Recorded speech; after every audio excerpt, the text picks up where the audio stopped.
Acme Comics is a locally owned and operated comic book store in Greensboro, North Carolina for people of all ages and walks of life. With more than 40 years and a new second location to its name, Acme is a multiple-time Eisner Award nominee. The shop features a significant contemporary and vintage selection, as the Acme team uses their collective knowledge and resources to connect you with the best material. Mail order subscriptions to new releases are available, and all offerings are available anywhere via mail order. Follow Acme on social media and eBay, listen to the Acme Cast on all podcast services, and visit acmecomics.com for much more. We reference the television series Smallville a lot around here, and there's one Smallville rewatch podcast that's always at the top of my queue. Always Hold On to Smallville, hosted by our pal, Zach Moore. Zach and his guests bring tremendous insight, passion, and humor as they discuss each and every episode of the series that ushered in the renaissance of superhero TV. Listen to Always Hold On to Smallville wherever you get podcasts, and keep an eye out for the other shows under the Always Hold On to banner, including Arrow, DC's Legends of Tomorrow, Superman and Lois, and Star Wars. 30 years ago, I stood in front of a comic shop advertising the death of Superman in its window display. That moment outside Heroes World set me on a path, a lifelong fan journey leading directly from that tattered red cape to this podcast. Now, together, we mine Superman's vast 85-year mythology by examining, discovering, and reconsidering the stories that have shaped the last son of Krypton. Welcome to Digging for Krystmas, a Superman holiday journey. I'm your host, Anthony Desiato. Joining me to discuss the 1998 classic Superman Peace on Earth by Paul Dini and Alex Ross is one of our longtime patrons, Josh Marowitz. Welcome to the show. Thanks, Anthony. I'm thrilled to be here to talk about this one. Yeah, this is actually our first true holiday special in these few years that we've been doing the podcast. This is the end of our third full year of Digging for Kryptonite, our first holiday special. I'm honored to have you here for this. I thought it would be fun, keep the holiday festivities going, spread a little bit of extra holiday cheer. Just to kind of kick us off here, I don't want to make any assumptions. What holiday or holidays does your family celebrate, and any traditions that you care to share with us? My dad is a Jew and my mom is a Catholic. Like everybody who grew up in my part of New Jersey, we're a multi-faith family. So I grew up celebrating Hanukkah and grew up celebrating Christmas. And actually, nobody loved Christmas more than my dad. My dad was the one out there decorating the trees with lights and putting up the ornaments. He had an ornament he loved, Clowny, a big clay clown thing that my mother hated. And, she didn't feel quite as strongly as he did about Christmas, but maybe it's, growing up not having it, it just becomes all that more precious to you. So I'll do anything that gets me presents, to be crass about it. Anything that gets me a gift, I'm there. So we don't really have any Christmas traditions now. And now that my daughters are so young, we're just starting to get conversation of, do we have Santa Claus? Or do mommy and daddy buy the presents? And do we perpetuate that myth for the magic of Christmas? Or we don't know yet. We're just starting to think about our own traditions as a family.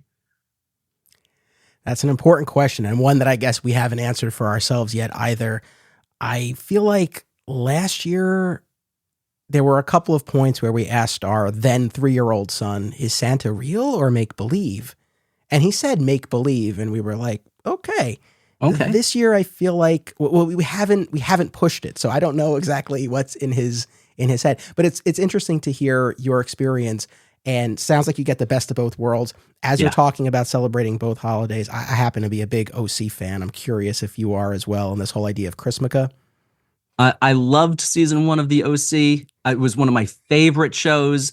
I don't know what in the world happened to it in season 2. And I watched it through season 2, and I even watched it into season 3. And at some point I said, this isn't the show that I was watching season 1. The characters aren't the people they were. The satire, at least I thought season 1 was like some kind of satire of rich people. Like, satire may not be the word, parodies, some kind of lampooning of that kind of community. And then into the show, I thought it became like a celebration of that kind of world. And it just wasn't for me. But early on, I loved it. And I loved Krystmas. I was thrilled to have that word and perplexed that I had never thought of it before. It's funny because OC has been top of mind, I guess, for a little while now. I watched it on DVD a good decade ago when I was in law school. And then over the past year-ish, my wife and I watched the entire thing from start to finish. And it was her first time watching it and my first time in a really long time. And so it was like I was watching it with fresh eyes. And at the same time, I was watching the OC Rewatch podcast led by Melinda Clark and Rachel Bilson from the show. And even more recently, there's a new book out. OC is not a sponsor of this podcast in any way, shape, or form. I don't know why I'm talking so much about the OC, but there's a new book out called Welcome to the OC, and it's by Alan Sepinwall, who's a renowned television journalist, and the producers of the show participated, as did most of the cast and crew. And they talked all about the show and why it kind of went off the rails in those later seasons and all of that. It's really, really fascinating. But in any event, especially as you're talking about celebrating both holidays, I couldn't help but think of Christmas. And I do want to say, kind of on that note, whatever holiday any of our audience may happen to celebrate, I hope that it's been a great one. And I hope, again, that we can extend that holiday feel and season a little bit as people are listening to this. If you're listening in real time, the day after Christmas.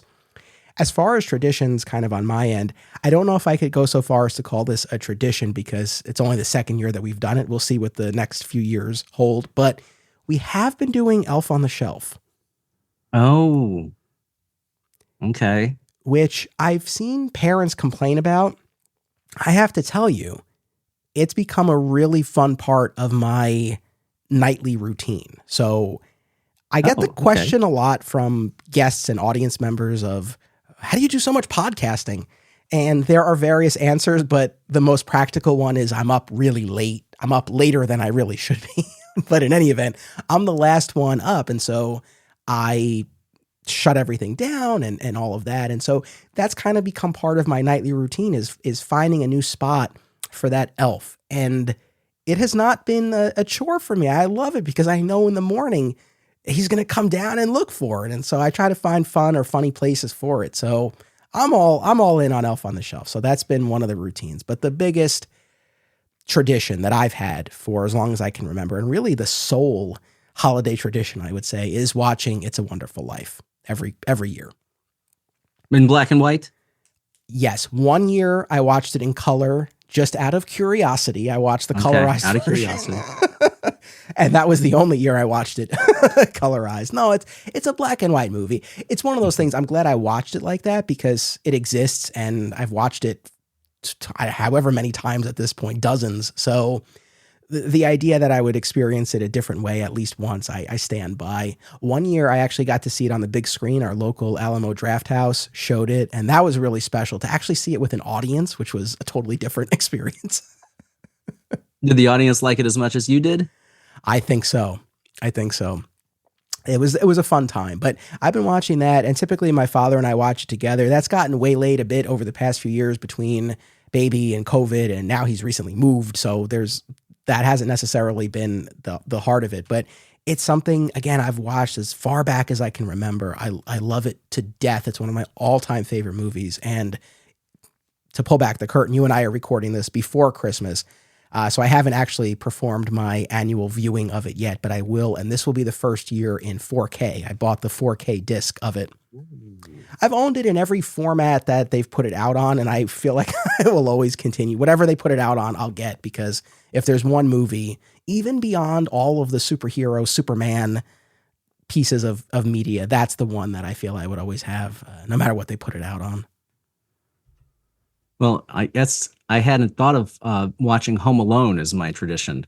So here I'm telling you I have no tradition, but then I realized, oh yeah, I have a movie I have to watch every year. Nice. And as a kid, of course, I liked the quote unquote funny parts of the guys getting hit with the paint cans and falling on the micro machines. But now as an adult, everything around that is so much better. I feel the same way about Willy Wonka when as a kid, I just want them to get into that chocolate factory. I just want to see the chocolate factory. And now as an adult, everything that leads up to the chocolate factory is so much funnier and so much darker than I ever understood as a child. And Home Alone is so much more, I don't know, is sentimental is not quite the word I want. I don't know the word I want. I'm an English teacher. I'm allowed to not know the word I want. It's fine. Sometimes not knowing the word you want speaks volumes, right? I got you. I'll take that. Good spin. I got you covered. It's funny. I mean, that kind of points to an idea I've had percolating for a while, whether it's a podcast idea or just a personal project. I don't know. But I think about all the movies that I watched as a kid, whether I like them or not.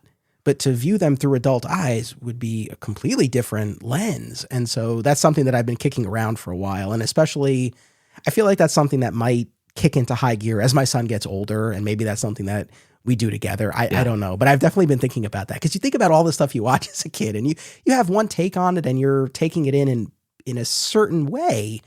To watch it with adult eyes, totally different. Well, I just watched Moana this afternoon with my older daughter, and she's 2.5, so she's not really paying attention to anything. But I've got the little baby on my chest, and I've got the older baby next to me. And watching little Moana on the screen kind of toddle around, and then she grows up, I was bawling. I was bawling. I thought, I'm probably not going to cry today until I talk about Superman Peace on Earth. And then I cried earlier. So I've got my good cry in already. Seeing that through the eyes of a father of 2 girls, I was not mentally braced for enough adequately. I hear you, and especially as a father of a girl. But it's like, if anyone ever made a drinking game out of any time I talk about being in tears over something that we're discussing for the podcast, you'd be on the floor, because it's something that, especially after becoming a dad, has happened a lot more. So, well, we've talked a bit about holiday traditions and experiences generally. In the realm of superheroes and Superman in particular, I've gotten the sense from our correspondence leading up to this that Superman Peace on Earth looms large for you. And obviously that's the main thrust of our conversation. But aside from that, when you think about Superman and the holidays, any other stories that immediately come to mind for you? No holiday story comes to mind. In fact, I don't really think of this one as a holiday story, except for the moment on Facebook each year when I make my cover photo, the shot of Superman bringing the tree down. That's the only association I really have with Superman and Christmas. I'm sure I'm forgetting something. I'm sure there's a story that as soon as we end the call, I'll say, why didn't I talk about that? But no, off the top of my head, I can't think of one. Interesting. All right. So I have about a handful. I'll go quick though. So I would say, going back to the Triangle era, that annual tradition of Superman going to the post office and reading the letters that have been sent him, the Metropolis mailbag issues, those loom fairly large for me. I would say, though, the ones that I would really kind of put at the top of my list, Superman 165, written by Jeff Loeb. It's an artist jam issue. So it's right after Luthor has been elected president of the United States, and it's a series of vignettes as he's encountering different members of the Justice League. And I remember that issue. It's a lot of fun. That's a good one. It's a really good one. And it ends with Lois and Clark taking a little vacation in the bottle city of Kandor. And it's a great Ed McGuinness cover with Lois and Clark and all the ornaments in front of them. Really, really cool. So that's pretty high up there for me. There's also an issue it's actually Joe Kelly's last issue on Action Comics. It's number 810. And it's the one with the sled on the cover. It's Superman in the skyline of Metropolis, and it says leaping into the new year, and it's a New Year's issue. Okay. And it's Walking Midnight. It's the Walking Midnight issue, which, going back to that nightly routine of shutting down the house and hiding the elf and all of that, I think about it basically nightly. This whole idea, the issue draws this parallel between Pa and Clark, where Pa Kent had this routine of walking midnight, where he would get up at that time every night and walk through the house and make sure everything was in order. And he would check in on Clark and make sure he was having good dreams and all of that. And that's what Clark does now, but his house is the whole world. That kind of idea of walking midnight. So that's always been a favorite of mine. On the other media side, the Lexmas episode of Smallville from season 5. I don't remember that one. Is a standout. Season 5 is when I quit. Is that after Jonathan's death or before? Oh, it breaks my heart. It's right before. Okay. It's very Jonathan shortly. died, and I kind of left I kept watching, but my heart wasn't in it. I understand. I don't remember Lexmas. Lexmas. So Lex has this vision of a life where he's turned his back on Lionel and business and fortune and has settled into this really quiet, enjoyable, happy home life with Lana. And they're expecting a child. And then she experiences complications and he doesn't have the resources to bring in the doctors to help her. And he goes to Lionel, who turns him away. And Lana and the baby don't make it, if my memory serves correctly. And then when Lex wakes up from this, his takeaway is, and I will always remember that final line of the episode where he's like, I want it all, right? He wants Lana, he wants that love, but he also wants the money, the resources, the power, the influence. And I felt like it was a pivotal episode. And it was also cool because at this point in the show, he and Clark were not buddies anymore, but in this vision that he has in this dream, they are once again. And so it was nice to kind of see that. So that's up there. And then the last thing, and then we'll get into Peace on Earth, is one that hasn't been on my list at all until very recently, because I was just in the holiday spirit. And I've been on a little bit of a Lois and Clark, The New Adventures of Superman kick. And so I watched the season 4 episode, 'Twas the Night Before Miximus. Are you familiar with this? It's with Howie Mandel as Mr. Mxyzptlk. Are you not a Lois and Clark guy at all? That's another. I've tried to dip in. In fact, the oral history book, the Voices from Krypton, that made me want to re-examine Lois and Clark and re-examine Superboy, and it's just now a matter of finding time to do that. I totally hear you. For people who have been listening, I've really had this moment with Lois and Clark where going back to this idea of seeing it through adult eyes and appreciating it in a different way. I've really been on a bit of a Lois and Clark kick. And so I watched that season 4 Christmas episode. It's so good. Mxyzptlk, real quick, Mxyzptlk arrives and it's sort of a Christmas / Groundhog Day installment where he creates this time loop where everyone is experiencing the same day over and over. Clark is the only one who realizes this.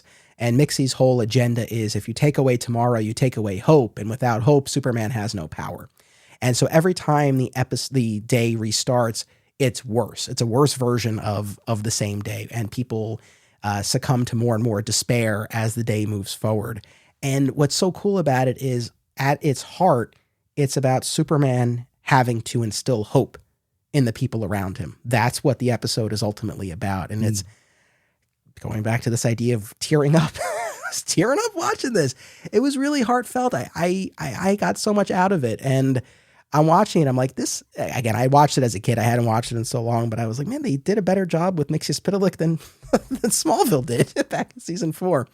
Anyway, though, that's one that I think now would be in my rotation. So 'Twas the Night Before Miximus, not the only Christmas episode that Lois and Clark did, but in my opinion, I think the strongest and one that it was a really fun and heartfelt watch. Well, I'm going to go check that out then. It's about time for me to give Lois and Clark a better shake than I've given it. It's worth it. I think for what it does, it does well. In any event, we are here officially to discuss Superman, Peace on Earth, this 1998 tabloid-sized one-shot by Paul Dini and Alex Ross. That was the first in a series of tabloid-sized one-shots, each focusing on a different icon of the DC universe, and each one kind of having those icons tackle a real-world problem. In this issue, Superman decides to try to combat world hunger. So I want to give you the floor because we'll unpack it as we always do on the show, but I know from the messages we've exchanged that this story means a lot to you personally, and I just kind of want to have you share for the audience what it is about this that has resonated so much with you. Well, I started reading Superman in 97 when he got his electric blue powers and his electric blue suit. Superman 123 was my first issue. So I read from March of 97 through the following fall when either he was in his electric suit or then he had that several month thing where he was going through the realities of Dominus. Do you say Dominus? What do you say? I've always said Dominus. I say Dominus too, but now I hear myself and I wonder, oh wait, do I know how to pronounce that? So I get to the fall of 98 and I'm now just seeing Superman for the first real time as a comic book reader, because I've seen him as electric and I've seen him as, splintered reality versions. And in that fall, Superman for All Seasons comes out.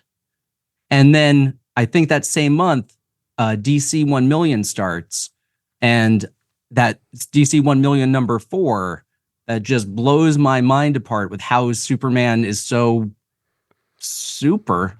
And then November of 98, Peace on Earth comes out. So I'm hit real hard, real fast with 3 incredible Superman stories that after a year and a half of reading, I'm seeing Superman for really the first time. The real Superman, the classic Superman, the idealized, mythologized Superman. And so I liked Superman. I was buying the books the whole time, but I didn't realize that I loved Superman. And I don't want to be as crass or whatever as to say that like Superman's my religion or anything. I wouldn't put it that far. I'm not a cultist or a weirdo, but I definitely think, what would Superman do in a lot of situations? And one of the things that I think about constantly, especially when people like Kanye or others exist, is the page in Superman Peace on Earth. And I've got my original pre-Absolute Edition's Absolute Edition. In fact, when they just released this as an Absolute Edition a few years ago, they called it Absolute Edition World's Greatest Superheroes. And I said, oh, I'll buy the new edition of that. And it was the same one that I already have. So I sold it off on eBay. And there's the shot as Superman, or I guess as Clark, is sitting there in the Daily Planet offices looking at the pictures of all the hungry people. And he comes to remember his father. And he said that his father said it would take a special individual. I'm quoting now, reading from the book. It would take a special individual with no personal agenda to make everyone realize what the world has to offer. Someone who could put his own needs aside to help the greater good. And that's the end of the page. And then you turn the page and it's, full color Superman saving children from a fire, Superman preventing a bridge from collapsing, Superman rescuing flood victims. And he doesn't say, as I expected him to do when I was 15 years old reading this thing for the first time, he doesn't say, and I've honored my father, I've done what he said, or I've tried to be the best version of that. He says, again, quoting, I don't pretend to think that I am that person, though I have always tried to be there for others. And even at 15 years old, I had sense enough to know how magical that was. That it's not that he thinks that he's well, how do I say this? He's not even allowing himself to believe that he's aspiring to it. He's so humble, he's so modest that he's not even on the path of being the person that his father was talking about. And of course, what comics can do so beautifully, is better than regular prose, is then contrast that with what we're seeing. We're seeing him be that person that Jonathan is talking about, but inside he doesn't believe it. And that is magical. And so when I see a guy like Kanye, and I don't know why I'm picking on Kanye, that's not the most relevant example, but a guy like Kanye who walks around just bragging about how great he is and he's the greatest of all time, and I'm wonderful, I'm tremendous, and all the other politicians. I'm sure we can all think of politicians who do that. Let's not name any names. It just rubs me the wrong way, because I think, well, Superman doesn't believe he's the greatest, and he is. So what does it say about you that you need to constantly tell us that you're the greatest? Now that's kind of played with me psychologically, though, because then anytime I think, oh, I'm really good at blank, I think, well, I shouldn't be allowed to think that I'm good at blank, because Superman wouldn't believe that. And I know, of course, he does believe he's good at something. He doesn't walk around hating himself, but I don't know. All these years later, I'm still wrapping my head around how to interpret that and live my life through that ideal that I'm not as good as I would like to be but I'm not also, that doesn't make me bad. I don't know. I'm still really wrestling with it. All I know is that line makes me weep when I really get into my head about it. And over the years, when I was still a teacher and, my room was completely wall to wall Superman, and kids would say, "Why do you like Superman?" I would show them that page. And, one or two in the 15 or 16 years I was a teacher seemed to like process it, and others, they didn't. But that line defines Superman for me in a way that no other single line really defines him. I hear you, and it's great to hear you lay all of that out.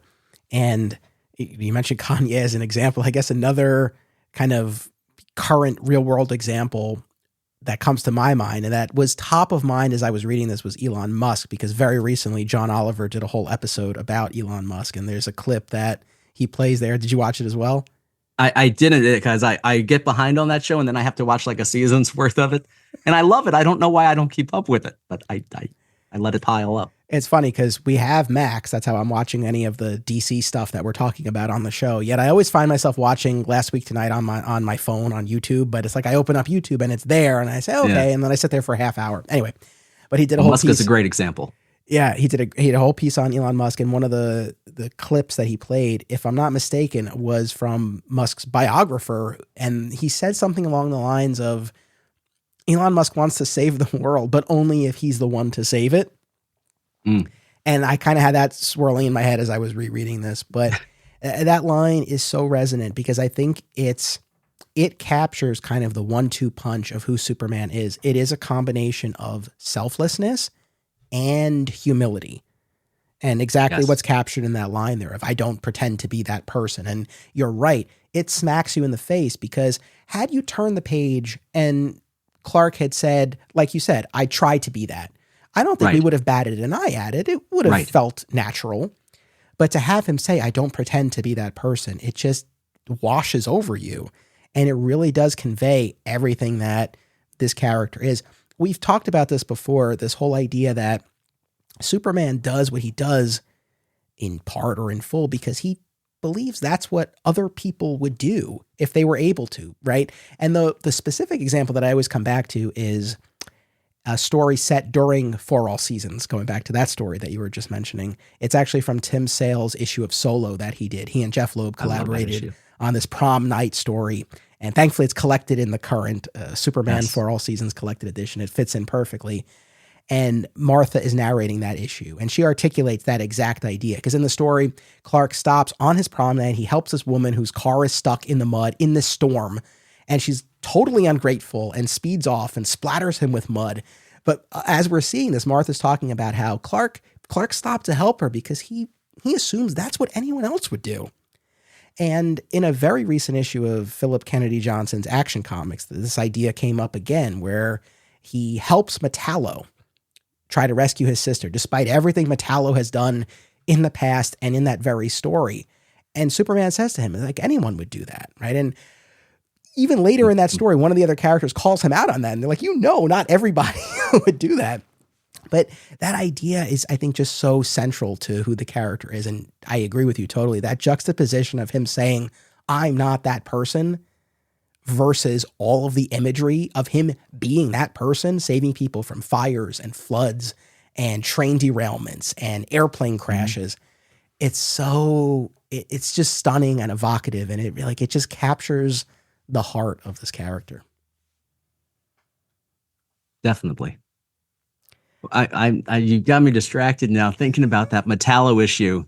What is it that he says, like, but you need me now? Or what is the line? Is he like helping up Metallo? And he's like, Metallo said, like, you shouldn't help me, or, oh gosh, it's going to drive me crazy until I can think of it. Yeah. I don't have the quote top of mind, but it's something along the lines of, again, anyone would do that, or you would do it too, or something along those lines. That's kind of the spirit of it. But there's another moment. Okay. Well, I'll drive myself crazy. No, it's quite all right. Anyway. But I have to say, it's interesting too, hearing you talk about that initial experience. And man, what a trifecta that you hit so early on in your Superman fan journey of For All Seasons, 1 million, and Peace on Earth. I'll be honest, Peace on Earth is one of those stories. Maybe Alex Ross is a theme here because Kingdom Come also falls into this category where in both instances, Kingdom Come and Peace on Earth, I read them either exactly when they came out or very shortly thereafter, enjoyed them, have always heard wonderful things about them over the years, but for whatever reason, they have not become those tent poles of my fandom that I'm always talking about and that I'm always going back to. And I couldn't tell you why. It's not, there are things that we talk about on the show and I can kind of say, well, this is why it didn't resonate with me, or this is why I never went back to it. I don't know. It was one of those ones that I feel like I kind of always overlooked. I didn't fully appreciate what it was saying about the character. I don't know. I mean, we came to it probably a couple of years ago on this show when we looked at the morality and ethical duty of Superman. And we talked about the Man of Steel movie and the killing of Zod. And we talked about Superman 4, Quest for Peace. And we talked about this story. And that was the first time in a really long time that I went back and I reread Peace on Earth. And even from that episode, I kind of knew we'll do something on this more in the future because there's more to unpack here. So that's why, again, I'm happy to be doing this now. I agree with you too. It's not, I guess this kind of harkens back to the whole Die Hard debate, if that's a Christmas movie or not, because this is set during the Christmas season. And yes, it begins with Superman flying in and bringing this Christmas tree to the center of the city. And then very quickly he meets this young woman who is starving and he brings her to the shelter and it kickstarts the path that he sets out on for the rest of the issue. But it's not otherwise a Christmas tale, so to speak, but close enough that it felt worthy. Close enough, I'll take it. Yeah, close enough that it made sense for this episode, I guess. Nobody my whole life has ever asked me anywhere to come talk about Superman. It's usually they'll allow me to talk about it because I live in their house with them or I'm their teacher controlling their grades. But no one has said, hey, come make this special appointment to tell us about Superman. So whatever excuse. It doesn't have to be a Christmas tale to come talk near Christmas about it. I'm just thrilled to be invited. Fat Moose Comics is New Jersey's best and oldest comic book store. Established in 1982 and under new ownership since 2020, Moose sells a wide selection of comics from every publisher and time period, along with action figures, graphic novels, posters, statues, and more. If you're looking for something and they don't have it, they can probably get it for you. They know a guy. Visit Fat Moose in Whippany the next time you're in the Garden State, and be sure to reach out via the Fat Moose Comics Facebook page. Filmmakers and movie fans alike should be sure to attend these film festivals: Brightside Tavern in Jersey City, Hang On to Your Shorts in Asbury Park, Point Lookout on Long Island, and Round Reel in Bloomfield, New Jersey. Take it from an alum of two of them. Submission information for filmmakers, as well as details about the festivals, can be found at filmfreeway.com. Follow the festivals on social media for news about events, discounts, tickets, and more. Also, listen to the Hang On to Your Shorts and Cullen on Film podcasts available via a shared universe network. No, it's awesome. I'm curious. Like I said, for myself, it's not something that I've spent a lot of time with over the years. I read it when it first came out. Oh my God, it breaks my heart to say, and you're really going to be disappointed. I apologize in advance. I don't currently own a physical copy of it.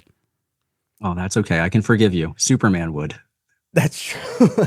I owned that tabloid. And when we say tabloid size, it's this oversized, treasury sized. If you were bagging it, you would need a treasury sized bag. And yes. I owned it at the time.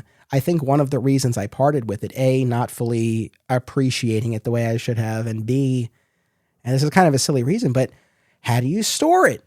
Where do you put it? It doesn't fit in the box with the rest of the books. So I think that was one of the reasons I divested myself. It doesn't fit in the IKEA Kallax shelves. Have to pile it on top. But it gets worse because at a certain point, I came to own not the oversized hardcover that you have, but the standard sized World's Greatest Superheroes trade paperback that collects this and the other Dini Ross one-shots. And I think during one of my prunings of my collection, I didn't think that I would go back to it again.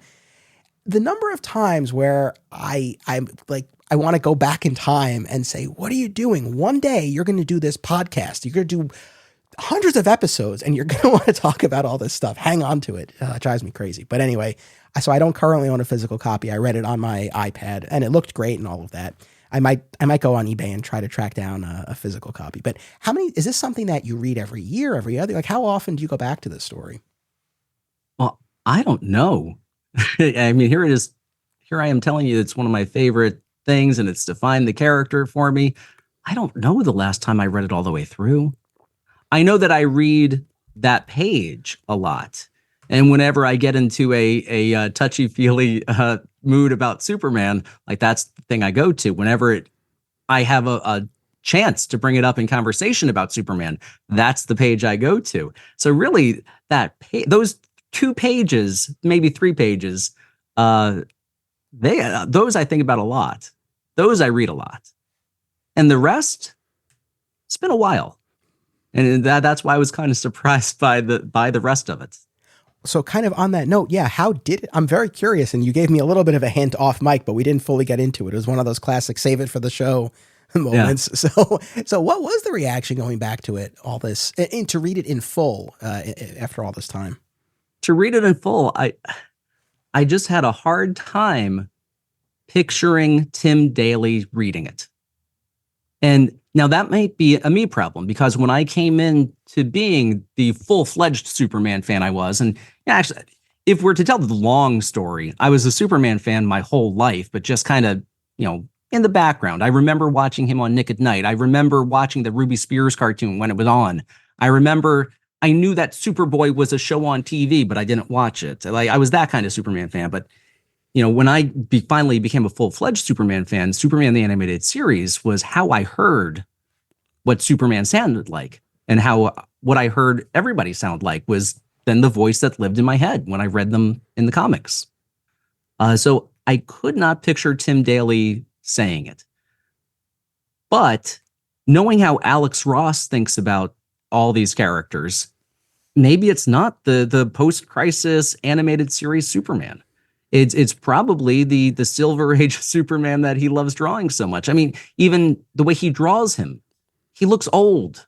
He looks the way that the 60s Superman did, with kind of the receding hairline almost, not the full luscious locks of the John Byrne post-crisis Superman. So I tried going back into the story, reading Superman like that he's not Tim Daly, he's 1960s Superman, and then it sounded a little better. I was talking to my friend Brooks about this, and he said that the story feels like it could be like a Christopher Reeve movie, in the same way that Superman 4 had Superman trying to deal with nuclear proliferation and getting rid of the nuclear weapons. Maybe Superman 5 with Christopher Reeve, he could have tried to solve world hunger. And it's a very, no supervillain kind of story. And so then I went in and tried to read it as Christopher Reeve. And actually that worked okay for me. The problem there, though, is that Alex Ross's Superman looks nothing like Christopher Reeve. He never really smiles. And to me, if Superman's not smiling, I have a big problem with it. Like, I get that Superman, in a fight, he's not going to be smiling, but there's got to be a moment that he smiles at another character. And smiles are few and far between whenever Alex Ross draws his very old-looking Superman. Oh. So I don't know just how much of it is I'm so attached to Tim Daly's voice living in my head as the de facto Superman voice. But then I tried reading the next story in that collection, the Batman story, and I can hear Kevin Conroy saying those words. That's a totally different voice that Dini was writing there. And of course, Dini was better at Batman than Superman. Dini's probably better at Batman than most people are.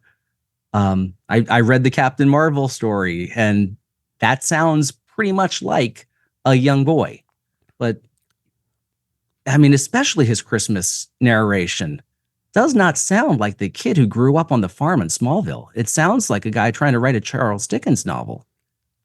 And even that would be okay if there was some kind of framing device in the story that this is all Clark Kent writing a newspaper column, and he's punching up his prose because he's a newspaper columnist. That's great. That would work. Or if Superman's sitting in the Fortress of Solitude recording his journal and he wants to, write a little more fancy than he would normally speak. But if this is just all internal monologue, just for the sake of us as readers, the language hits my ear, just not great. It really kind of takes me out of most of the rest of the story. And the line I love, I don't pretend to think I am that person, like that. I can hear that. That's a nice, succinct line, but boy, he's a much more talkative guy than I can hear Tim Daly as Superman being. Interesting. See, now I feel like I've ruined this for you. You had this great memory of it. I'm like, reread it. Come on, we'll talk about it. And it's shattered this image. That's really fascinating, actually. So as I was reading it, it didn't feel like the voice was off to me, but I don't know. The next time I read it, I'll kind of have that in mind. I'll see. You got to go back in. Yeah. If I feel any differently. I mean, a couple of things. So like I said, I read it on the app, and specifically, I don't know if this is only in the Ultra tier or if you can read it on any tier of the app. I'm not positive, but they have the World's Greatest Superhero trade paperback, which includes an afterword by Paul Dini and then more back matter that goes into Alex Ross's artistic process and whatnot. And there are comments from him as well. And one of the things that Paul Dini talked about, I think I would say this was the heart of his piece, was that it took him a minute to sort of get used to this idea of finding and capturing that voice, because when you're writing for animation, in his experience in particular, while the characters are in action, they're not necessarily talking all that much, and we're not hearing their thoughts, right? The action is happening quickly. Whereas on a static comic book page, you can have the narration via the captions, or you can have the word bubbles or word balloons. So that was something that he talked about. And maybe it's a matter of this was the first of this series that he and Ross did, and maybe he didn't quite nail that aspect of it, if you feel that way. So it could be that. The other thing too is, in terms of like, what version of Superman is this? That's something that I was thinking about too. I mean, in my mind, I know Ross talked about this in that trade paperback of how he really wanted to harken back to that original, more golden age iteration of the character and really strip away everything else that had been added. And you read this, and it is a very kind of boiled down, distilled version of the character. Clark works at the Daily Planet. At one point, he references pitching the story on homelessness to his editor, who's never given a name or seen. There's no Lois, there's no Jimmy. And even his parents, we see Jonathan and Martha in the flashbacks. My reading of it, actually, this was one of the things I wanted to ask you, was it seems we're not told explicitly, but reading it, the way he talks about his parents, it seems that they are in the past, that they have passed away. Is that your take on it as well? That's my take. That's how it reads. So it's one of those things. I think there's enough, and I'm sure this was at least somewhat by design, whether the creators wanted this or was sort of mandated by DC, because it's ambiguous enough where you could read it and maybe Lois is they're together, but we just don't see them together. Maybe the Kents are still there. It's which I think works nicely for this, where it can kind of fit in anywhere in a way. But yeah, reading it, you definitely sense the Kents are in the past. But so, this is really a more, and I think the intention is for this to be a more solitary Superman. And the only thing that kind of goes against that whole Golden Age Superman argument, because I'm thinking about some of those early Golden Age stories where he's demolishing that tenement building, for example. Smashing up the cars because of traffic. When we get to the point in the story, and we'll talk more about it, when he's faced with that despot in that one country that threatens to, and actually orders his soldiers to fire on the people who Superman has brought the food to. I don't know. I feel like the Golden Age Superman probably would have taken that guy and tossed him in the air, whereas the Superman doesn't. So it's not wholly a Golden Age-esque Superman, but I feel like, for me at least, and that's especially reading Ross's comments, like that's kind of what I had mostly in my head, that kind of iteration of the character. Whether the language that's used and the voice that we are presented with, whether that totally lines up, I don't know. Yeah, that's kind of maybe an open question for me that I'll try to answer the next time I read this. I can see it being like a later Golden Age, like almost getting into George Reeves. Like he's wearing that fedora. That's really all I've got to think about Golden. I mean, it's a Golden Age kind of story in that he's trying to solve an actual problem, and that's well, I guess the way he goes about the problem solving in the Golden Age is very childlike and innocent, and like how direct it is and how ineffective it would be in reality. And here in this story, he turns out to be ineffective because it's a overly simple solution, oversimplistic solution. True. So I can see that argument that he's trying to write a Golden Age Superman. And I love the Golden Age Superman, by the way. I'm not knocking Golden Age Superman. That's one of my favorite takes. But it seems a mishmash. I think you're right that it was supposed to be a solitary Superman. We're supposed to allow ourselves to believe whatever we want to believe about the continuity. I mean, even the origin in the beginning, that 2-page splash, that's very ambiguous. That doesn't really tell us which version it is. Okay, we've got the Silver Age looking rocket, but doesn't say like his parents died and then he became Superman. It doesn't say at what point he was named Superman or where his suit comes from. None of the details that we might use to nail it down. It's a very stripped down version of the origin. And I loved it. But there again, the writing kind of hit my ear wrong. I mean, he says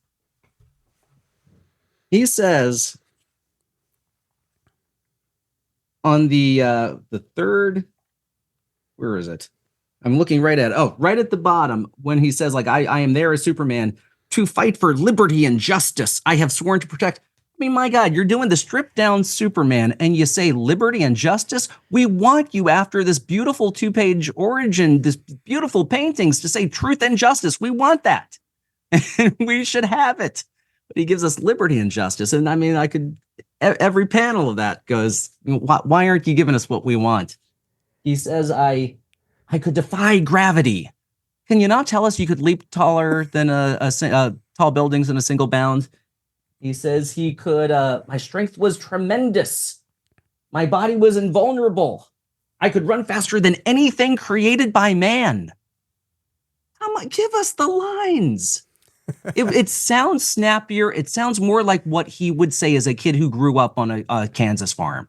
That sounds like what some fancy English teacher would try to write. You're not wrong as you're saying that. I mean, I wonder, you're right. I mean, I think some of the choices there are rather curious, and I don't know if that's an attempt by Paul Dini in particular to sort of counter the expectation that everyone has of what the phrasing is going to be, or a mandate from DC's part to put a different spin on it. I don't know. That's fair. What I will say though, what I liked about this was, I talk a lot about that opening page of All-Star Superman that gives us this beautiful distillation of the origin: doomed planet, desperate scientist, last hope, kindly couple. And you turn the page, Superman. It's gorgeous. And again, going back to this idea of it being sort of overlooked on my part, Peace on Earth, I was reminded here too that we have this really gorgeously rendered retelling of the origin story. And I feel like I think that's kind of the mark of a great character and a great origin story in particular, where you can tell it in a page or 2 pages, or you can tell it over 12 issues, but either way it works.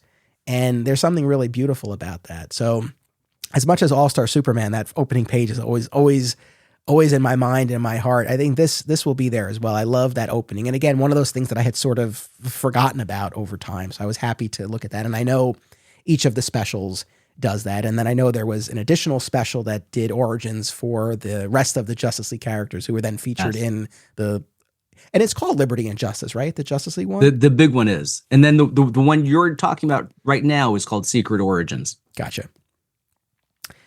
So I really like that aspect of it. And just, I suppose one other big picture idea with all of this, just this notion of any of these characters, but especially Superman, taking on a real world problem. It's fascinating because I was really thinking about this. You don't see a lot of it. You see some of it, right? There are definitely examples that we can point to. Quest for Peace is a very prominent one. You go back to a lot of those early Golden Age stories, they're there.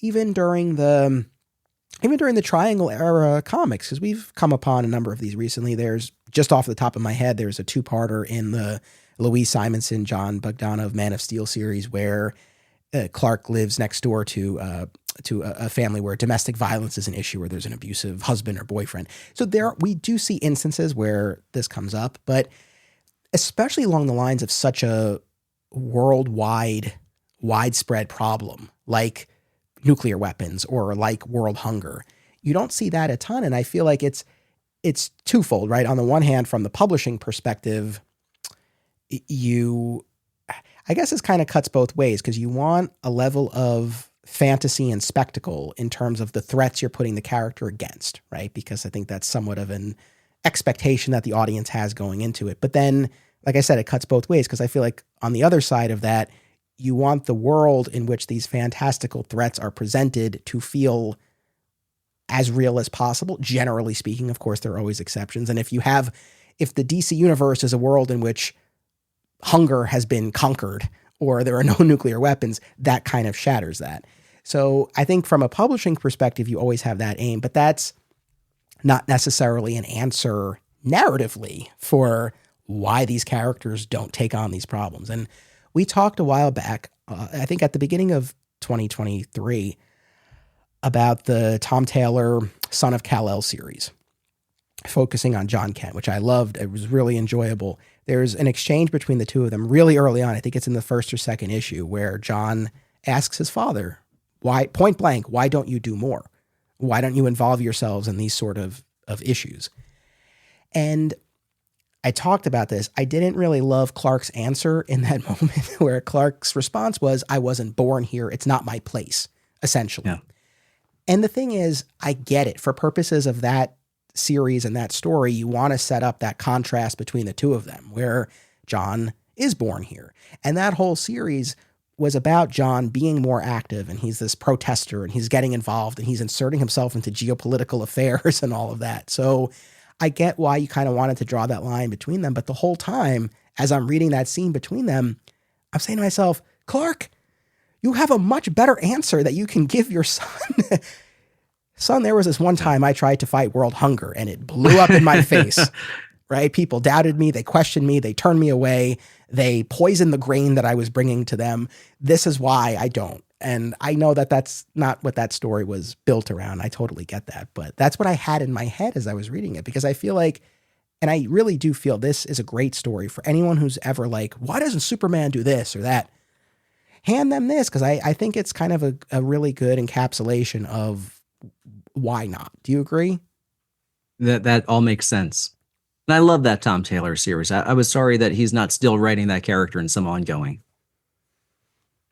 I know, same. I did enjoy the Adventures of Superman John Kent miniseries, but that again dealt with all of the, and that was okay, injustice business and whatnot. I know.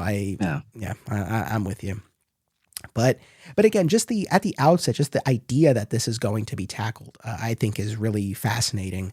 So yeah, let's talk about what Superman decides to do, why he decides to do it, and how he goes about it. Because I think there are a few different pieces of it. So like we mentioned before, he brings the tree to the city, and even in that little opening moment there, he expresses essentially giddiness over this idea of Christmas. And as much as the people look forward to him bringing the tree, he looks forward to it even more. I know one of the things you and I watched additionally was the Comfort and Joy episode of the Justice League animated series written by Paul Dini. And that follows a trio of stories set during the holidays. And on the Superman side, we have Clark bringing J'onn J'onzz home to the Kent farm, and it's kind of a foreign concept for Martian Manhunter, but the Kents welcome him in. And I think that what was most endearing to me about that storyline and that whole episode was just, again, how much joy Clark expresses towards the holidays. He's trying to peek through his gift-wrapped presents, but of course, Jonathan and Martha are wise enough to use lead. When Pa's like, he calls up, he's like, I'm going to light the tree. Clark's like, no, wait for me. So just that kind of idea of this giddiness, I find that very endearing. That is very endearing. And that's the kind of Superman that I love. And I wonder if after he looked back at the way he wrote Superman here, did he say, oh, I've got to make this guy warmer? Because here he just sounds so cold as he's writing in such elevated language for a guy that, as I keep pointing out, just growing up on a Kansas farm. Not to say that people who grew up on Kansas farms aren't intelligent people, but they're the myth versions of them should be more plain spoken than he is in this story. And that one was so charming, that part of comfort and joy that, Santa brought him those gifts, Anthony, not that Jonathan Martha wrapped them in lead. Santa did.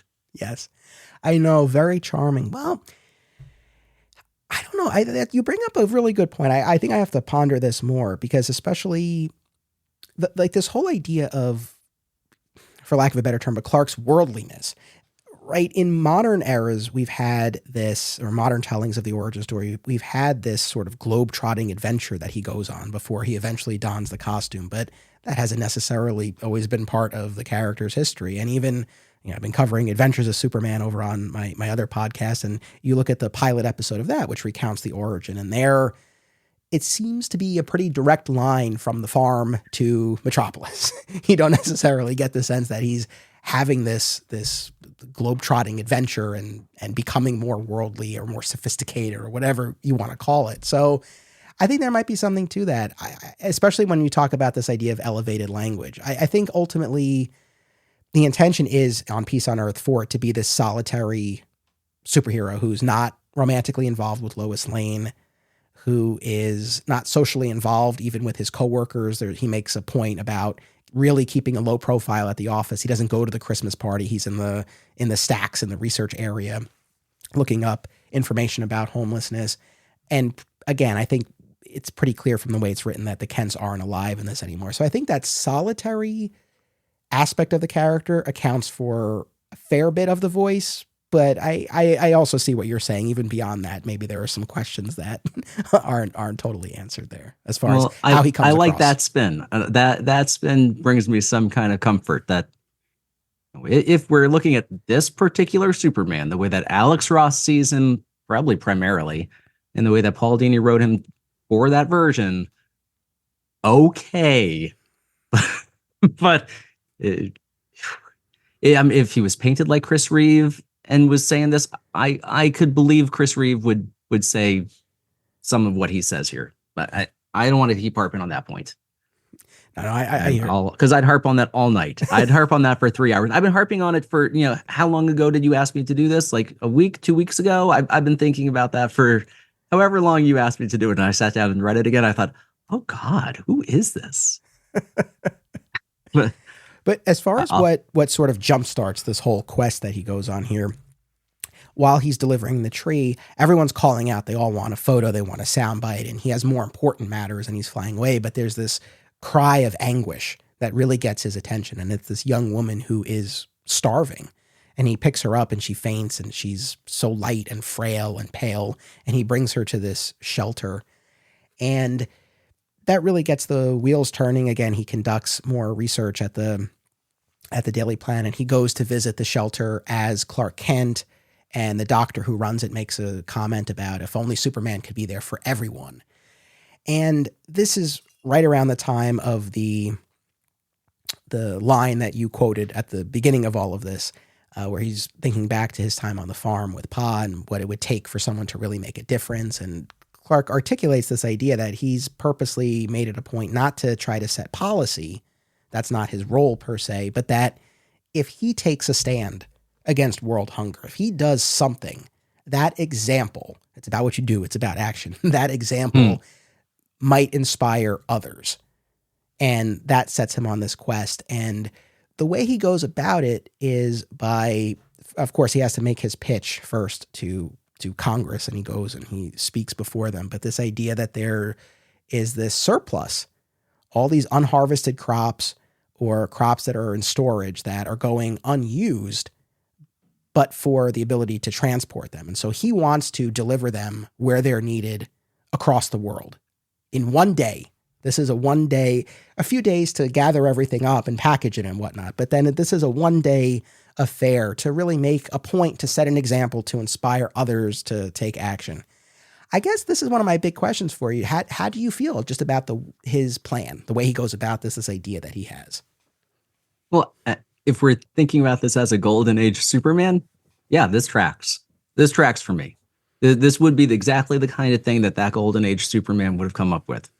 It's very innocent. It's very it seems very common sense, even if as adults we realize, all the different things that would make the idea not a great idea. But okay, you do it all in one day. You get a lot of press coverage that one day. Yeah, that makes sense in that very narrow way. So it's the holidays, and I don't want to antagonize you. Correct me if I'm wrong. You don't share the affinity that I do for the Zack Snyder take on the DC universe. Is that correct? That's correct. Okay. However, I love you anyway. I keep listening. That's the thing with this. We can agree to disagree. It's all right. I say this all the time. We all, right. One of the things that I feel like I felt this even coming into this podcast 3+ years ago, but I feel it even more with each passing episode. We all bring our experience to whatever it is we're consuming, context, where we are in our lives. There are so many forces that swirl around that determine how we take in any of these things. And it's all valid. We all love the character. Right. So yes, we can agree to disagree. I am curious though. I wonder if this was something that you liked, or maybe this might have rubbed you the wrong way, because there is a good bit of imagery in Peace on Earth that very clearly seemed to inspire Zack Snyder, particularly in Batman v Superman. The imagery of Superman saving people from the flood, from the fire. One of the countries that he goes to deliver food, the people there sadly have been so beaten down, essentially stripped of their humanity, and they're all just sort of clawing at him and crawling over themselves to get to him. And it's not dissimilar from what we see in BVS and the Dia de los Muertos save, where all the people are kind of crowding around him and viewing him as this deity. Even when he goes to Congress in Peace on Earth to make his case and he's standing before them, you definitely get the sense that Snyder had some of this imagery in mind. And I'm curious how you felt about that. I would have to see that movie again to see that imagery and compare it to what's in here. I'm going to leave my answer there. All right. There's a YouTube. In the spirit of the holidays. There's a YouTube video I'll send you if you just want to watch that. I'd like to see it. Because someone actually went to the trouble of matching up some of those similarities. And even in BVS, the scene where Clark in his apartment is watching the news and all these talking heads going on about, can we trust Superman? What's his deal? What's he about? And just the frustration mounting. And then similarly here at the end, where Clark is sitting in his apartment, half dressed as Clark, half as Superman, and you see the toll of the day. That's a great shot. Really weighing on him.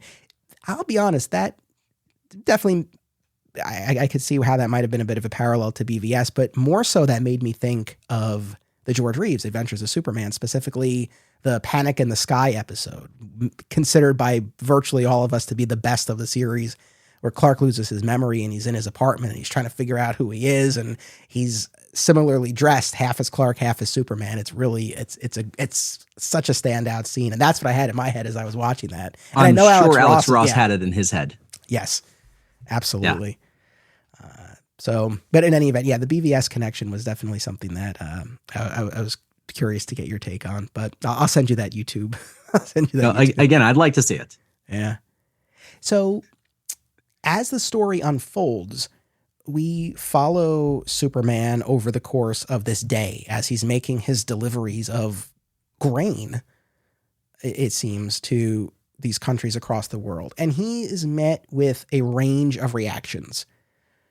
Some are grateful and happily accept what he's brought.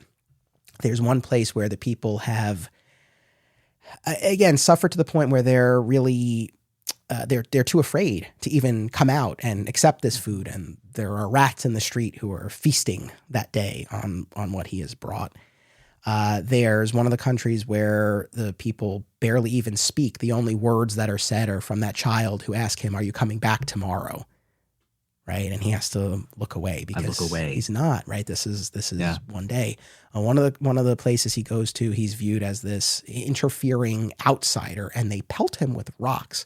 This was the line, and I wish I had written it down, but I'll try to paraphrase, where this was one of the ones that really stood out to me, where he's like, the bullets shatter off of me or bounce harmlessly. Each one hurts. Right. This idea that he is bringing this gift essentially to all of these places and is met with that kind of reaction. The right, the way to hurt Superman is through his heart. And I feel like that was in full display there.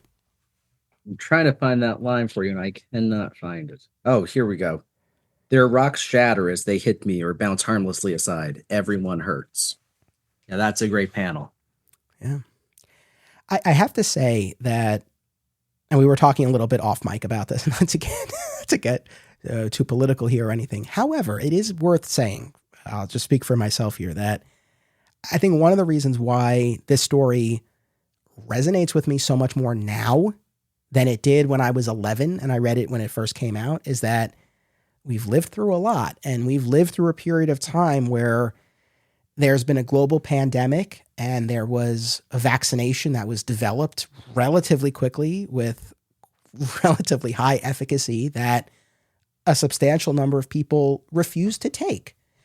And I say all of that because as you're reading this, the notion that anyone would turn away the kind of aid that Superman is bringing, maybe as a kid, I don't know that it just it fully landed with me. I don't know. Now, at this point in time, and especially over the past few years, I read this and I say to myself, yep, it's the same reason why the Krypton portion of the origin story means so much more to me now. Because I think as a kid, it's like, why does no one believe Jor-El? Now I say to myself, yep, I totally buy that people would want to bury their heads in the sand about this. All of Krypton Twitter would have been excoriating Jor-El for his the disaster is imminent beliefs. Yeah. You mean X? Oh, X. Right. X. Or what is the Kryptonian equivalent of X? I don't know the names of their letters. I'm not a real Superman fan, Anthony. I don't know the names of the Kryptonian letters. One of my old buddies from our comic shop, he learned the Kryptonese alphabet. Oh my God. I never went that far. I don't. I think. Did he learn Kryptonese or Kryptonian? Oh, that much I know because Mark Waid was just on some kind of tear about it recently on I don't remember if Facebook or Twitter, and he posted the original Kryptonese by E. Nelson Bridwell font. And he's like, oh, it's not Kryptonian. Kryptonian is what they're trying to sell you now, but originally it was Kryptonese. And Mark Waid, this is what I live for when Mark Waid gets on one of these issues. I couldn't tell you which one my buddy learned, but it was impressive nevertheless. And I've never gone that far. Someone would have to pay me for that. I feel like that's the sort of thing, if I had to, if it were my job, sure. But otherwise, I don't know. But hats off to my buddy and anyone else who does. Aw Yeah Comics celebrates and promotes everything that is wonderful about comics, toys, artwork, and the joy they bring to people. Visit them in person at one of their 3 locations: Harrison, New York, aka my local comic shop, Skokie, Illinois, or Muncie, Indiana. If you have kids and have been looking for a family-friendly store, look no further. Join Aw Yeah for exciting events, including creator signings, how-tos, and more. Visit awyeahcomics.com and follow Aw Yeah on social media for more. Their name says exactly how they feel about it. Say it with me now. Aw yeah. This episode made possible in part by educator, hobby comic book collector, and pop culture enthusiast Sam Lim. Sam is based in the South Jersey area and is looking to connect with other comics fans as well as retailers.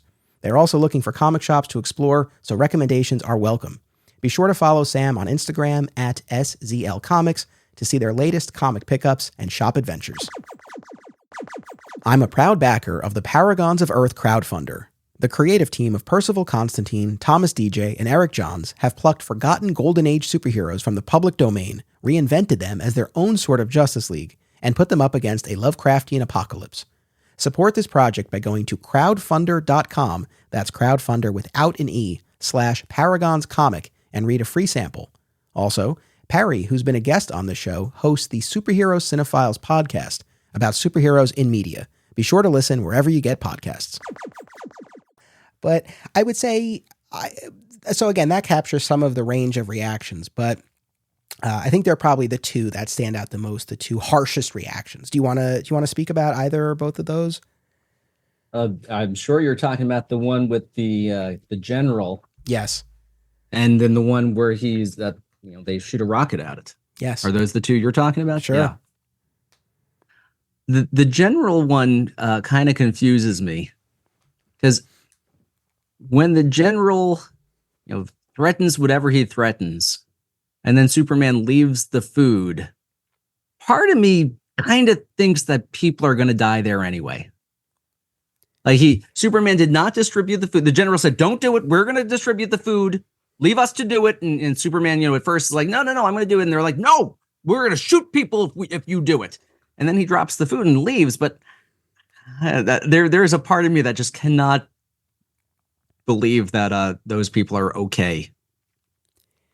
It's very true, right? Where exactly to your point, the general, they have this face off and Superman calls his bluff, and literally through the narration, he literally says, I decide to call their bluff. And so the general orders the soldiers to fire, and Superman uses his heat vision and melts the weapons that they have. But then it becomes this, it comes to this moment where Superman can essentially stay there and watch over them while they eat, but there's still no guarantee what will happen after that point. And he decides to leave, and he leaves the food there. But to your point, we don't know what happens, and you don't get the sense it would end well for those people. And no. I sent you, I don't know if you had a chance to look, but I sent you a Reddit thread where people were... I did. And I was curious. So like I said to you in that message, I was wondering what the common sentiment is about this story today. Because again, I've always heard it talked about in relatively glowing terms, and I've always remembered it fondly, but I was like, well, what do people think about this? And you'll always get a range, right? I'm not saying this speaks for everybody, but that thread in particular was fairly critical of this story. And I feel like that moment in particular really jumped out. And I'm curious, is there any validity to that, to the criticism specifically of, it spoke to kind of a larger critique of what Superman does, but specifically in that instance where he does leave those people. One guy said that it gets so uncomfortably close to white savior, mighty whitey territory, it's unreal. I did not see that. He just so happens to be showing up at a country that is not white, and actually they're drawn so nondescriptly you can't really tell what they are. I couldn't tell who they were or who they were supposed to be if it was some stand-in for some actual country. I don't know. I don't know anything about that thread. I was reading it while the child was throwing up on me, so I don't know if I missed some of the finer points. But as critical as I am about some parts of the story, and it feels to me like some of those people must have died in that moment in that story after he flies away. They were much angrier about that story than I was. I hear you. And I think that I think this work has a specific mission statement, and I think it does fulfill it in terms of answering how Superman might approach this or why he doesn't do more. I think were he to depose this military leader, right, then what? That's a different story. Not an unworthy story, but I don't think that's what this story was about. The whole question of to what extent he should insert himself in geopolitical affairs, because that's very clearly with this story, Superman has a very specific mandate and mission. He is delivering food over the course of this day to try to inspire others. And were he / the story to venture into an entanglement with that particular country and its leadership, that's a series. That becomes something else. And I don't think the character as presented here was looking to delve into that. I don't think the story was looking to delve into it. And also, this is getting really practical here, but this is a day-long affair that he's set out for himself, and he's got a schedule to keep. Now, you can ask the question, and this is a larger question. I think this is part of the larger criticism of this, of why is it only a day? We get to the point at the end where Superman quotes the old idiom, you give a man a fish, you feed him for a day, teach him to fish, he's for a lifetime. But one of the criticisms that came up either in that thread or another one is, well, why can't it be a bit of both? Right? Why can't he make periodic deliveries and also try to? There's also, I'm no I'm no expert in earth science, so I really don't have much, I don't know how well this will track, but you also wonder too, it's one thing to involve himself in world affairs, versus delivering food. Might not something in between be irrigating a desert or something like that? Kind of inserting himself to an extent, but not along the same lines, but doing something to set the people up for success beyond a one-time delivery. Could that not have been something that he did? That seems like a much better solution. Now, I would read a series about, he deposes that general and now he's stuck in this country having to figure out the political law. I would read that. They're not going to publish that, but I would read it. But it would take more than, what is the story? 60 something pages, maybe 50. I don't know. Takes more than that to get into all the ramifications that a real serious Superman follows through on feeding these people would entail. What bothers me most is in the next of the most striking examples. So the grain is poisoned and blown up, and then he goes back home. Was that supposed to be his last stop anyway? Or was he just so hurt by it that he gave up? I mean, the way he's sitting in the chair, it almost reads to me like he gave up. I don't want to believe that because I know that Superman doesn't give up. That's what makes him Superman, But that being the last instance in the book, and then he's back in Metropolis, reads to me, at least it did when I was 15. I said, oh, Superman gave up. He was so upset by that. He couldn't feed anyone else. That's an interesting question because my read on it was that was his last one.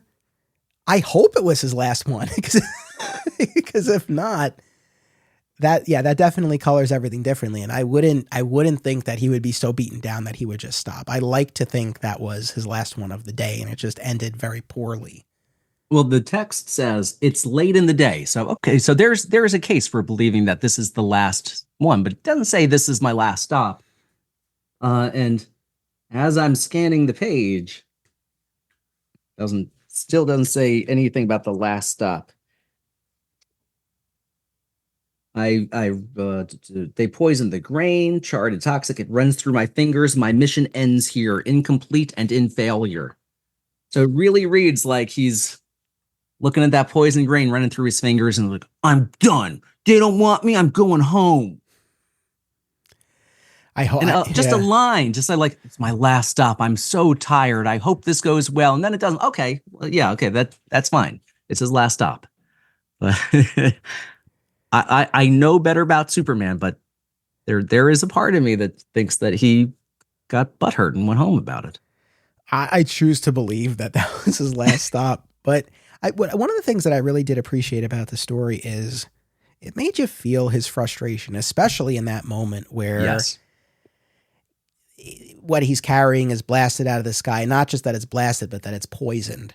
And he talks about how he knows the people on the ground, they know that neither the blast nor the poison is going to stop him individually, but that it renders his gift meaningless at this point. He can't distribute this.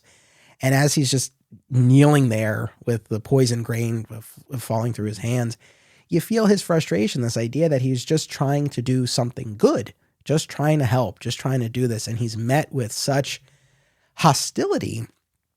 We've mentioned, again, Superman 4, Quest for Peace a bunch of times. And just as a side note, and I've said this before, I know we all like to, it's kind of easy to pile on Superman 4, even amongst us Superman fans. I do think that the movie was well intentioned. I think it fell apart in the limitations of its production and in its scope. I think the bones of the idea were really interesting. One of the things, production aspects aside, one of the things story-wise that I've always scratched my head at is Superman addressing the United Nations and telling them he's going to round up all their nuclear weapons and everyone's just cheering for him. I'm like, I don't know that people would be so, I don't think they'd be so receptive. That's why even at the outset of Peace on Earth, when he's talking to Congress, there's a lot of hemming and hawing about whether or not they're going to okay him to do this. And then, of course, you see the reactions from other world leaders along the way. So I really, really liked that because it addressed what was one of my central critiques of Superman 4 of I just don't buy that people would be that receptive to him disarming all of them. And even here, crazy as it sounds, this idea of just bringing food to people who need it. There's also a really interesting bit too early on where Superman is talking about how he doesn't know hunger personally, right? And he doesn't know if that's a blessing or a curse, that he doesn't know what it's like to feel what other people feel. Just a small moment, but one that jumped out. I like that moment. Are you of the school that Superman doesn't eat? No, I don't like. Well, I think he eats because he likes to. This is something that I don't really get. I suppose I can buy that he can go a really, really long time without food. I don't buy that he never has to eat. When I was rewatching Late Mr. Kent, trying to, that's the most we ever hear Tim Daly in one clip. He says that line, I figured Ron Troop wouldn't mind if I stole his pizza. I don't need to eat, but old habits die hard. You don't eat? Where did that come from? Yeah, I didn't know that people believed that he didn't eat. I don't know. I need to investigate that further. But yeah, we do get instances like that. It doesn't make sense to me that he ages very slowly, but he ages. Sure. So again, I can buy that he can hold his breath in outer space for a really long time, but not forever. Not forever. So yes, I feel like he would eventually get hungry. It would just take a really long time. The whole never needing to eat. I don't, because it's like everything's enhanced, but still kind of the basic needs are there. Needing to breathe, needing to eat. So that's kind of where I land on that. I did like the moment. It does show him struggling. But actually, now that I say that I like the moment, I don't know that I like the moment, because it reinforces that solitary, removed, less than human Superman. Like, I don't know hunger. Like, you don't? You're a person. Like, okay, you know your dad. Did you ever see him get hungry?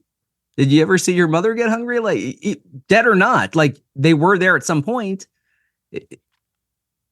I really would love to talk to Paul Dini. I met Alex Ross at some signing in Virginia a few years ago at some little art museum that just brought in Alex Ross somehow, and people from all over the country showed up to it, and they were not prepared for the size of the crowd. And by the time I got to him at like 5 p.m. and I got there at like 9 a.m. and it took us 8 hours to get through the line. I didn't have time to like really grill him about this, but I was dying to know more about like how he sees this story. I would be curious. I've never met him. I met Paul Dini briefly. I was telling you off mic at San Diego Comic-Con 2016. He did a panel. This was right around the time his autobiographical Batman graphic novel for Vertigo, Dark Knight came out, and he did a panel on it. It's such a powerful work. If anyone hasn't read it, it's really fascinating about a severe beating that he suffered and how the idea of Batman helped carry him through. And he did the panel, and then he did a signing after, and I met him. I think I missed if I remember correctly, like I missed the signing, but he was getting down from the little area, and I caught him for a minute. He was very nice, and we spoke just super briefly. But yeah, I would be curious to maybe pose some questions about what the thought was behind some of the choices. But we ultimately get to the point where there is this feeling of defeat that Superman has experienced, and the realization that he expresses is that he was trying to give the wrong gift. Mm-hmm. And that's what leads us into this business about teaching a man to fish and he'll eat for a lifetime. And ultimately we come full circle. No, go ahead. I just wanted to say that I loved the picture of him and Pa with the pumpkin. Like I needed more of that. And earlier you pointed out that we don't see Lois. We can choose to believe that she's off somewhere. We don't see Jimmy. He's somewhere. We don't know who his editor is. Is it George Taylor? Is it Perry White? Maybe my feeling about the writing and this character would be different if we saw those people. And maybe that colors my perception of Superman. Because he's clearly sentimental enough a guy to have a picture of him and his father holding a big pumpkin. I love that. That's beautiful. That's the little thing that Clark, of course, Clark would have a picture of him and his father with the big pumpkin. He's telling everybody about that big pumpkin. 20 years after it was grown, he's telling people about it. Just that little detail in a scene of defeat was so nice. As he says, I'm giving them the wrong gift. It's, you bring up an interesting point, because it's one thing to not have married Lois and Clark. It's another thing to have Lois totally absent, because even if you are, to Alex Ross's point, stripping away a lot of what had been added over the years, Lois is there from the She was jump. there. And it would have been interesting to see a version of this story. Now you really got the wheels turning. It would have been interesting to see a version of the story where Lois and Perry and Jimmy and the Kents are there, because what would their reaction be to this? What issues or questions might they raise and pose to Clark, and how would he respond? We don't know. And again, that's not what the aim was here, but it would have been interesting. I think that might have elicited more dimensions to this, because it's really more this vacuum, right, that we're encountering him in this instance. And he has this idea and he sees it through, and it doesn't go as he planned. And then we have this full circle moment, right? The story began with him remembering life on the farm with Pa in particular, and how gentle and kind and patient Pa was, explaining how you have to scatter the seeds. They won't all make it, but you have to give each one a chance to grow. And at the end of the story, it's now springtime. And as Clark, he's teaching school children how to plant seeds. So he's taking his own advice, right? As opposed to trying to be this global inspiration, he's trying to undertake these smaller, more practical, more tangible acts of actually instructing and leading the next generation forward. As a kid, it always seemed like a magic trick to me when a writer would take a line from earlier in the story and then make it the last line of the story. And when he says, I tell them not every seed will make it, but all of them deserve a chance to grow. As a kid, I was shocked that could happen. The writing was such a mystery to me. It was all just such a surprise. I could see nothing coming as a kid reading. It just all seemed like the Olympic level feat that you would remember a line that you already wrote and then write it again as the ending. And here I still like it. And what I really love about that ending is that it's Clark doing it. It's not Superman. So that gives him a little more warmth to me, that he's going back into his Clark identity to take his own advice about acting smaller. I think that might be a little too small. If we're to critique this story as if Superman were actually doing it and not Paul Dini writing it, it does seem like, well, okay, let's go back to what you suggested, Anthony, about irrigating a desert or something. Let's not teach kids on a field trip how to farm. Who are these children? I was a teacher. I want to let this strange man come on my field trip with me. I know he's a reporter for the Daily. What does he know about farming? No. Yeah. So here's the thing. As we're saying all of this, part of me says, well, maybe we're being too hard. At the same time, though, if we're really talking about the practicalities of this, the story begs these questions. And that maybe that's the risk. And this is why you don't see so many of these stories, because when it does become a matter of, well, why doesn't Superman fight world hunger? And then you show an example, well, then it raises these questions and you really get into the practicalities of it. Because if you really look and examine this as if it were real, there probably is some middle ground between a one-day global grain delivery and teaching one class full of kids how to scatter seeds. There's probably something. It probably doesn't need to be binary. There's probably something in the middle that could impart instruction that will bear fruit, so to speak, in the future, while also satisfying an urgent need in the moment for people who are truly starving. There's something. And I know that is not what we're supposed to be doing as readers with this story. We're not supposed to be approaching this as if Superman is actually doing it. At the same time, if we're asking these questions as readers, maybe the story ought to be written more effectively somehow, or maybe ought not to be written. I don't know. I think a lot about Grant Morrison's line in his Super Gods book, where he says something like, adults wonder how Bruce Wayne can by day be the CEO of a major corporation and then at night be Batman. Children know how he does it. It's not real. So here we are in this gorgeously painted, I don't like his look of Superman, but it's gorgeously painted, even though I don't like the look of the character. And we're being asked to think about Superman as if he were real, handling a real problem. And then the solution is kind of not real.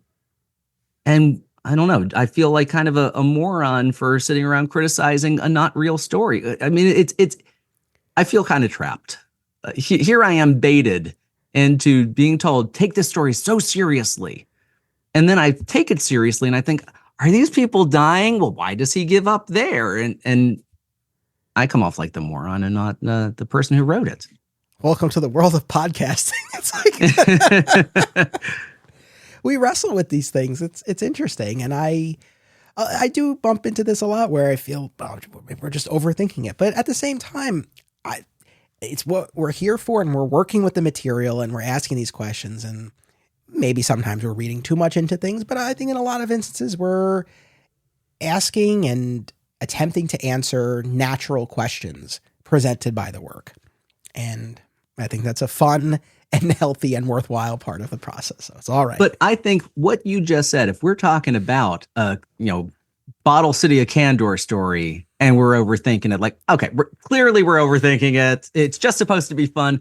This is supposed to be a very special issue about a social issue, political sort of issue that we're supposed to take seriously. That's different. I don't know that we're thinking too much about it. I think we're being asked to think about it, and when we come up against these questions, then they turn around and say, "Oh, don't take that too seriously." Well, this is a huge special thing. This is not just a regular story. This is not just a regular issue.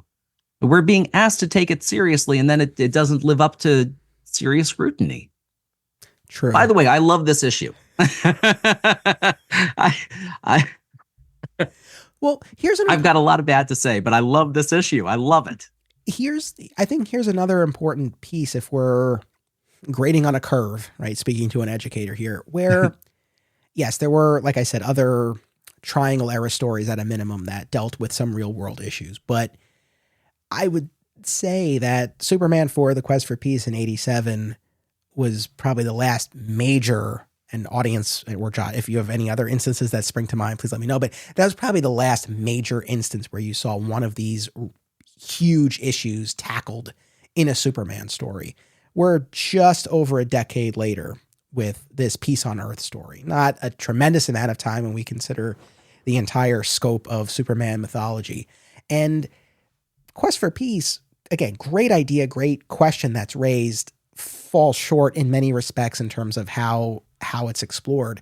So I think here they were able to dig in deeper and in a more meaningful way and show the core. I think the core idea that there would be resistance to Superman attempting to tackle one of these problems, that comes across here. I think the questions we are bringing up about why doesn't he do this, why doesn't he do that, I think they are fair, but at least it sort of rectifies, again, what I feel to be a major limitation in the nuclear proliferation story. So we take these steps, and it takes time. And again, I don't know off the top of my head what I would maybe consider the next iteration of this, because we're talking 98. This was a long time ago. I don't know off the top of my head what would be considered a spiritual successor to this. I can't think of one either. But even just between those two stories, I think this showed some progression in terms of how something like this would be tackled. And it did feel a kinship between Quest for Peace and Peace on Earth, because at the end of the movie, Superman delivers that speech outside the quote unquote United Nations about that peace on Earth isn't his to give, right? It will only come when the people of Earth want it so badly that they demand it of their world leaders. And that's very akin to what Superman says to Clark Kent in that interview that he gives that runs in the Daily Planet at the end of Peace on Earth, that it has to start within the heart of one man to another, reaching out to their fellow man, that sort of idea. So it definitely felt like they shared some DNA in that respect, at least. I'll sign on to that. Anything else about Peace on Earth or the Comfort and Joy episode of the animated series that you wanted to talk about? No, you hit on the big parts about Comfort and Joy that I really loved. I didn't remember the intro to that episode. I remembered it as just a straight anthology. I had no idea that they worked together to bring those aliens home, or what were they doing? Were they setting up a shield on their planet, or what was going on there? I couldn't follow it with a baby on me. Either a moon or another planet that was going to crash into theirs, and those aliens were able to telepathically share designs for some sort of gravitational stabilizer, for lack of a better term, that's able to save the planet, right? And then you've told me and I've already forgotten it again, so it's all right. I get why they wanted to have something to bring all the three of them, or the three stories together before they broke them off into three, but it did nothing for me. It could have been an all Clark and John episode, and that would have been perfectly fine with me. I love seeing Streaky in John's bedroom. I love when John, there's that shot where they're at the table and he looks down at the Santa Claus mug, and we just have that still shot of the mug, and that I chuckled. It's a great little moment, and Paul Dini is so good at writing those kinds of little moments, those quirky little humanizing characterization type of moments. Of course, the Kents would have a tacky Santa Claus face mug and bring it out to serve to a guest. Of course they would. That's a beautiful, loving thing to do for people. That's who they are. And I wish we had that humanizing element more in this story. I love too when Jean is standing at the Kent's doorstep and he's very tentative and very uncomfortable, and he's like, "I'm a Martian," and Jonathan's like, "Wow, we're no stranger to aliens. Come on in." Great. But I know we keep coming back to this idea about Peace on Earth, and I don't know, would to argue against ourselves here, would surrounding Superman, Clark, with even just that core supporting cast, right? It would add this other component and this humanizing element, but might that undermine what the story is going for in terms of him? There is this element of him being an outsider, quote unquote, interfering with this issue. And I don't know, I just would have put a different spin on it. The thing is, I think for you and me, and maybe for a lot of fans, we would be interested to read that story that has those elements. Yeah. But I really feel like their aim here was to tell a different kind of story of this more solitary, outsidery Superman.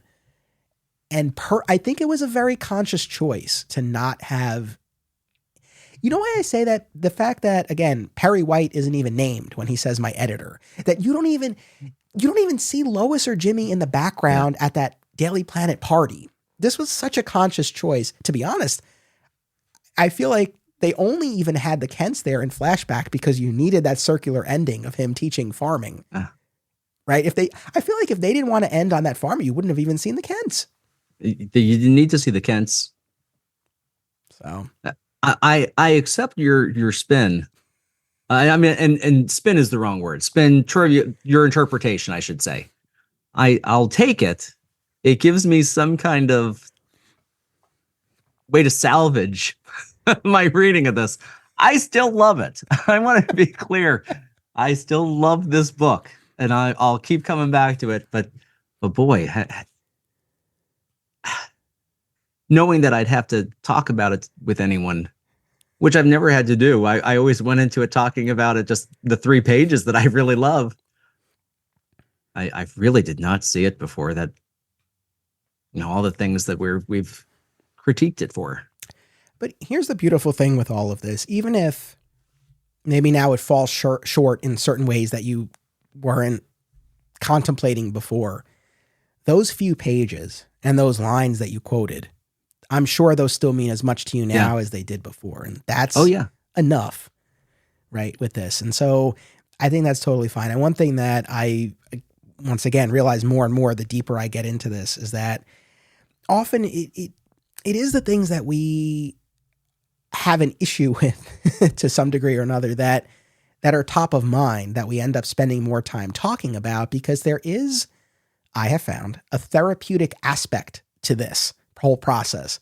And we read or watch something and something bothers us for whatever reason, and we come on and talk about it. I mean, in virtually every instance, I feel much better by the time I'm done with one of my recordings, because I feel like, all right, I said my piece on it and I got it off my chest and I feel better about it. So it's not that, I don't think the story is worthwhile or anything like that. I think it's natural. That's oftentimes kind of what we might gravitate towards. But again, I think it's natural. I think it's okay. And I think it can, because we're never approaching it from, they don't know what they're doing, or you're dumb if you like this. That's never the approach. It's just that sometimes we bump into some of these things and we talk about them. Well, I'm going to stew. This wasn't as therapeutic for you. No, I still love the story. I loved talking about it, even though I saw things I didn't know I was going to see. Fair enough. Now you've read the rest of the one shots, correct? Yes. I've read them all years ago, and I skimmed them all just the past few days. I had shared with you off mic, I had only ever read this one. After I read this for this episode, I did read ahead and went through the Batman War on Crime.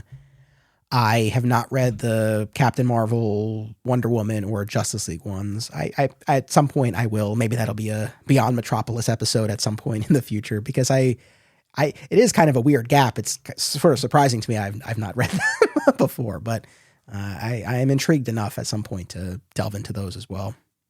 The other ones hold up better to me. And it may be that I just have such an attachment to Superman, and I've gotten myself so tangled up in how surprised I was that it sounds so strange to me. And then talking with you about all the problems of how am I saying this? All the glaring, I don't know. Are we calling them plot holes? Is it fair to call it? Is there a better oversight, story elements that don't work for us? What are we calling these things that we've discussed? Whatever we're calling them, they're not there for me in Batman and Captain Marvel and Wonder Woman. And I don't know, did Paul Dini learn how to be a comic writer for Alex Ross between the time he submitted his script for the first one and then the second one? Do I just not care? I don't know, but I like the other three a lot better. They work a lot better for me, especially Diana's in Wonder Woman. She's speaking. Am I spoiling anything for you? That's okay. She's speaking to Clark, and like you see them talking like over coffee in civilian identities, and like, okay, she's talking in this way because she's talking to a reporter, like, and she's Wonder Woman. She speaks more elevated than Clark should, but again, I can't let this issue go. I have to let this issue go. I have to let this issue go so I can go to sleep tonight eventually. Yes, and I will let you go. But real quick, did you read that 12-issue Justice miniseries? Yes, I did. Did you like that? And when it was coming out and it kept getting delayed, I didn't like it.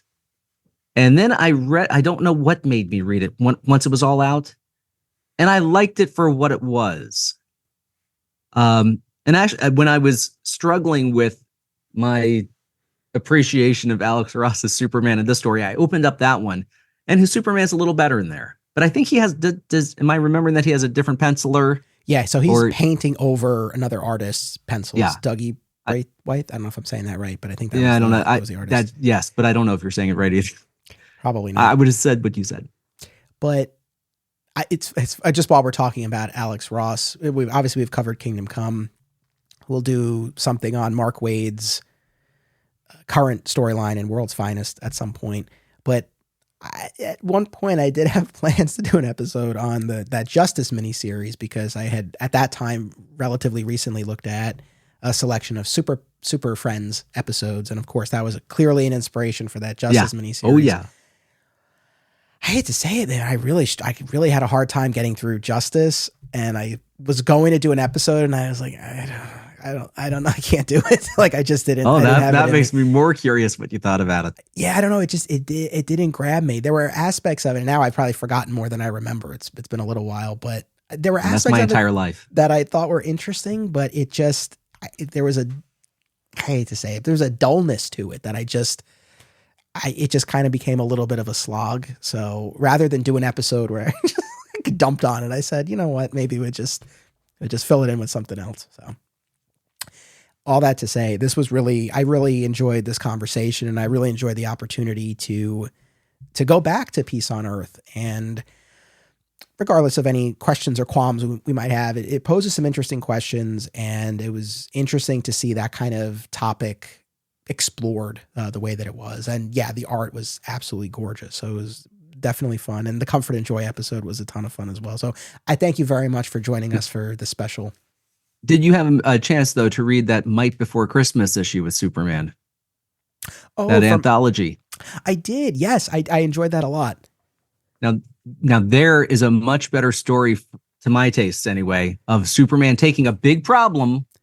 I don't know. This is so new. Should I say? So it's from should I leave people to? I don't. Go ahead. I'm sorry. It's okay. So it's from the very recently released DC Comics holiday special, and it's an anthology. So you get all these little short stories. I read the Lex Luthor one as well. It's like a Scrooge takeoff, which was okay. But the Superman one was really interesting, where I guess we don't have to spoil every beat of it, but just the setup where there's this suicidal man who Superman tries to help. But it does bring up, and I thank you for tipping me off to this, because this special wasn't really on my radar, but I did enjoy that, because Superman talks about this idea that he can save someone, but he can't make them happy, right? Someone can jump off a building and he can save them, but he can't necessarily prevent them from doing it again, or he can't necessarily address the issues that made them take that step in the first place. So yeah, I liked it. And maybe to your point but also that was, I mean, it's, I don't know how to put this. It's a larger, in some ways it's as large an issue, but in other ways, and I think the way the story was presented through the lens of a specific individual, maybe that created more of a path for a more satisfying answer. Right.